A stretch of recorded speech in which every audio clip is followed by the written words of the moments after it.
Oh, okay. This is gonna be really, really odd for people who, like, have no context. So, like, I was just watching Spencer's video about this, and I am vaguely familiar with this, but, for reference, I'm Kraust. I've done a lot of build stuff in the past, and, I'm kinda not playing STO right now, but I guess I would be considered pretty knowledgeable. uh so I wanted to kind of review this watch list thing that I've been hearing about over the past few months, and now that Kill is uh, published. Just for reference, I don't have any ill will or anything. I don't. My reasons for stepping away from Stowe have nothing to do with cryptic or anything. But I have recently started playing a little bit again, because I really am supportive of some of the changes that they've done with the old but new management. Like I said, I'm not fully uh, aware of what's going on, but I just wanted to go through this watch list and see what I thought about the concept of potentially nerfing some of these parts of builds. So for first, we have the hexa cannons. Um, from my understanding, was, yeah, that they had nerfed them to be not necessarily best in slot anymore. They were overtuned prior, but it really wasn't the end of the world, for I think most players. So, like, when I say most players, I mean people outside of, like, what we would consider in the community, like, the usual suspects. This is like the people who were consistently doing, like, uh, top 10 solo or group DPS. The list doesn't usually change. I'm not technically in that list most cases because I'm lazy. But I'd be in, like, a tier under that. So, like, it's like hex cannons, like, yeah, they were kind of overperforming before. I assume that, like, people are fine with the nerfs now, because you always have this other experimental weapons like the Gorn cannon that are fine. Um, and then we have the Pov and Omni. Like, Pov and Omni's, it's okay. Like, it's something you slot because it scales really well with certain build types. You know, CSV, main offender there doesn't scale at all with, like, surgical strikes. Like, you would, like, unless things have changed in the past 6 months, you would never want to slot this on surgical strikes. Um, I wouldn't say that it needs to be touched, but I could just be out of the loop with the current build changes that have happened recently. I could go either way. It does, like, you nerf this into the ground, people would just shrug and they just use another weapon. Um, you have subspace fracture tunneling field, the Volvin console. Yeah, yeah, yeah. Um, if you touch this, my opinion is that, like, people quit. Like, I know people like to joke. I know Mara made a nice video. Uh, um, it, this is like, I I I know people claim, there's multiple people who claim who invented the crate build. Like, I don't, but, like, I this is really, really healthy for the meta because it allows for build diversity in ways that wasn't there prior to the console's creation. Like, you want to remove this, there's, like, this really, really high likelihood that people just go back to, like, oh, you only play Miracle Worker primary ships now again, and you only do heavy builds with locators. Like, this allows for this massive amount of build diversity with clicky consoles, and a lot of the discussion about buffing consoles comes from the fact that they could potentially have higher damage outputs to be used with this console. In my opinion, like, if you remove this console, literally just take the the maximum cooldown for all universal consoles and put it to 30 to 45 seconds. Because it doesn't, like, 2 minutes for a cooldown of a console is just, it's silly. It rewards, it punishes slower players, and rewards players who are in these very hyper competitive environments where your run takes 30 seconds or less. And I know that Cryptic doesn't want to reward those players, and I know the people who play in those environments, most of the time, they don't even want to play in those environments anymore because of server performance. Don't touch this console. Also, I am very sure that I'm not off the mark here, having a little bit of experience in that environment. We go with a fully powered network array. Um, the community has been fractured on this for a very long time. Um, I've always been of the group that, like, hey, if you want to nerf this console, by all means, but the time to do that was like when the bundle came out. Right now, it's just something that I believe everyone still uses. It's just something that just like whatever. Uh, it's easy to access. It unfairly rewards two builds. I don't. I believe that's still the case. Um, do you want to talk about stacking? Like the stacking part of it is not relevant anymore. Like I don't I'm not aware of anyone actually doing team content anymore. They might, but that was to my knowledge that was like just put on infinite hiatus because like the server performance is so bad. And I think the meta switched entirely to solos, because like it's just easy to do millions of DPS in solos. I mean, when I quit, I was able to do over a million DPS in solos, and now you have people who can do 4 million DPS in solos. Like this is not a factor until a point at which Cryptic decides to add um, more challenging content to the game that actually require. Well, it's not that they. I want to take that back. It's not that they've added. Oh, it's not challenging content. It's reason to do the challenging content. I know in the past year they've added a number of queues, or elite queues, even 2 years that are challenging. Like I know a great one is the uh the Borg one with the giant Borg cube. I can't remember the name of the queue. The elite version that was like really fun but difficult. I know they added the other Borg one. Um, that's also difficult, but I don't remember the name off the top of my head. But like those elite queues are actually like challenging to my knowledge. Um, but like there's no incentive to do them ever. So like you can make this argument all day about like, oh, this is abusive in team environments, but like there's no reason to do team environments out of like besides like fun. And that's always been an issue that STO has had where you have a sandbox and like um you just have the sandbox. There's not real incentive to earn or build an account up besides just paying money to build your account up. It's weird. I don't know how to express this. That like you just don't touch this really. It doesn't matter. It may affect like 5 people in the entire game, and I know those 5 people don't care. They just won't use it, or they will use it and just be like whatever.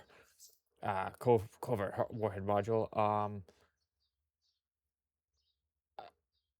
I don't think anyone cares because for people who don't, this is the angle, the Terran Eagle console.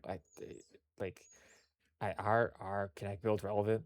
Like I think I'm not sure if they are right now. I know they weren't 6 months ago, and the whole issue is, oh, there's only 1 or 2 ships now. Now there's two that they can use it, and it's like whatever. It limits build diversity right now, but like you could just print an, another console. I don't get what the deal with this is. And then I just want to move on because like the boiler effect, like don't touch this. What you could do if you wanted to be really smart about it is just fix cooldowns. Yes. Like everyone uses the trait because the cooldowns in the game are too long.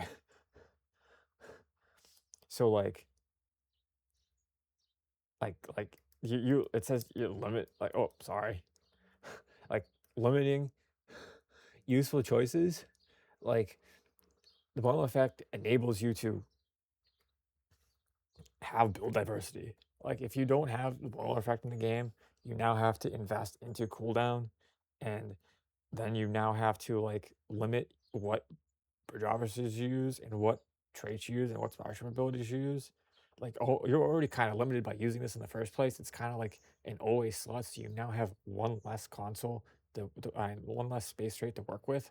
I don't know if anyone's following what I'm saying, but like stuff like this, like the Roller effect and the ability that everyone hates that's next on the list, or sorry, trait, just to add them mechanically to the game as like something in like a skill tree or something that's just unlocked as something that you get because no one likes to pay the money that you have to pay to unlock this. This is like, oh, I set up 10 new characters this month and I said, oh, I'm gonna actually try to do them all as Jem'Hadar, get the gamma recruits.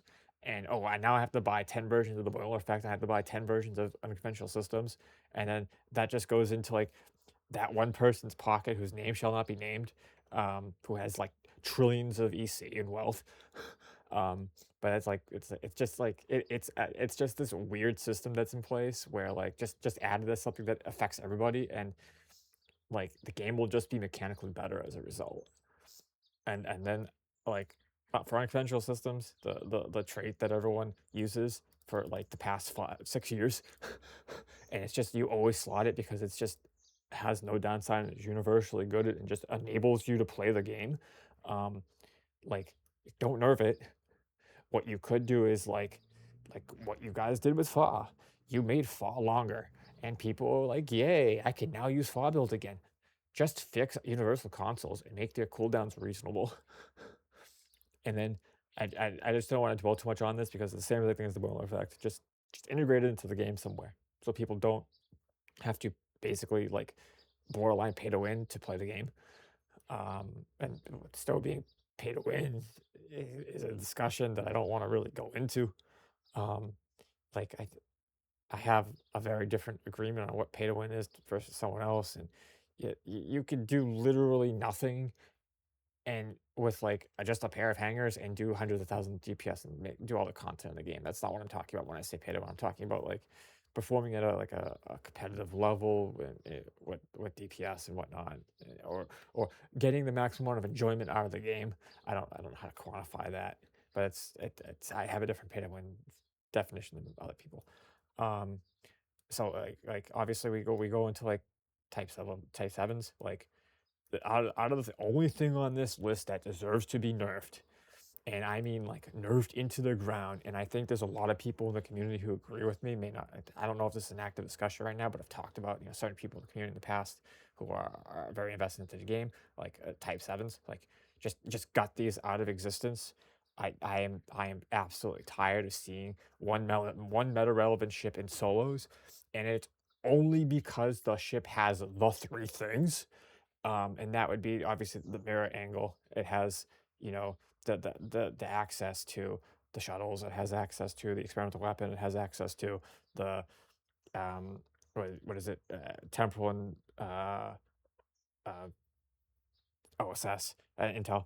Like you have the combo, and there's like no other ship that in the game has the combo, and then you have like it's not even like the optimal combo because you only have I think it's like you only run OSS 2 in those builds or 1. It's like and the ship also is like awful to run, like the pilot, to my opinion. I've never liked the ship, and it's also ugly, but whatever. That's an aesthetics thing.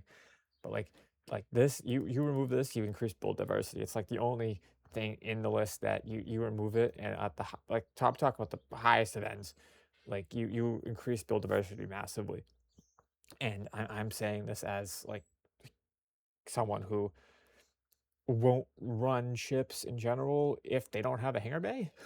Like it's that kind of thing. Like it's so metagame defining right now because of all of the DPS. This is in solo environments at like high end stuff, and I this is like 6 months ago information. So like now it might be less relevant. I could be totally wrong. Um, I'm sure someone will tell me to go expletive off. It's like 7 o'clock in the morning when I'm doing this, and I don't. Yeah, whatever.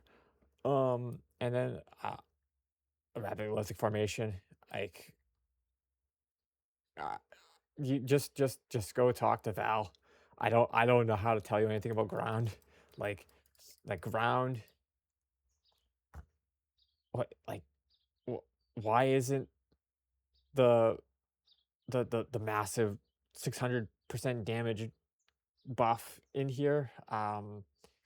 Give me a second. Like the thing that drops a shuttle pod on you. Like, why isn't that on this list? That would be, I believe, the ground console that completely breaks ground combat and makes it like extremely unfun to do any kind of DPS stuff on ground, or like the fact that like you overkill critters to the point which you can't detect like what map you're on because it does so much damage. Like the fact that there's only one ground module on here is kind of insulting. And then you have this other weird things with ground that I'm just not privy to anymore because I am like I for people who don't know, I used to actually be like a top end ground engineering, thing. I was in like top 10 NTTE for like a while. Like it was probably years like the record was relevant. Like it's just not worth running anymore because there's like two groups who do it, and I have a lot of respect for the two groups who do it, but like it's just weird. And me ranting on it will just make me look bad. Um and then like this this comment about like, oh my goodness. For reference, like Spencer and I, I, I think we've talked about in the past doing a video about the lithium, or he was going to do a video about the lithium, and I had provided some input on this. People know my opinion on the lithium, and it I've reached out to um people at Cryptic in the past, and I've given them my opinions, and I've said things outright. Uh, And if they don't wanna hear about what's wrong with the lithium, that's that's their problem. But, I don't nerf the lithium for normal players, uh, and, like, I just don't touch the Admiralty. You touch Admiralty, and you don't that's like, I don't know how you fix the lithium, for one, um, but I wouldn't even address this on a list like this, uh, and the poor state of the dilithium exchange has basically nothing to do with players, um and it's not probably not something that's fixable, honestly. Um, yeah, I remember at one point, this is just a random tangent. I was responsible for like 12% of all the lithium on the dilithium exchange when I was really hard on this, and that was just with one account.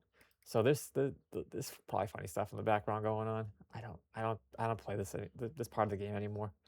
But I know Jeremy in particular has opinions on this, and I've messaged Jeremy, and if they want to reach out to me, uh people know how to reach me. It's not like the accounts have changed. Um, yeah, that's it. Is there anything not on the list that I could think of that should be on the list? Probably not. There are some universal consoles in general that perform really, really well, but I haven't played enough recently. I'd say like, anything off the Kerala, I think in general just performs really well, but why would you there's no reason to touch that stuff. Like who cares? But yeah, just the TLDR is the only thing on this list worth touching. Hasn't changed in the past several years. It's Type 7s. Like if you want to make the game somewhat more diverse at the high end, you touch this, but people's perception of what the high end is always like it's irrational. I don't know how to say it otherwise, and this whole video is probably just like this random tangent that like two people will listen to, and those people don't necessarily have a positive opinion of me right now, despite the fact that I apologized. Yeah, so I still kind of play the game. If you guys have questions, you can always just ask on Discord. I will probably just link this into the Discord, and if it goes to other people, it goes to other people. I'd like to thank whoever is maintaining Oscar while I'm not maintaining Oscar. That's helpful. yeah, that's it. Maybe I create another one of these. Maybe I don't. Who knows? This is Kraust, and I will see you guys later.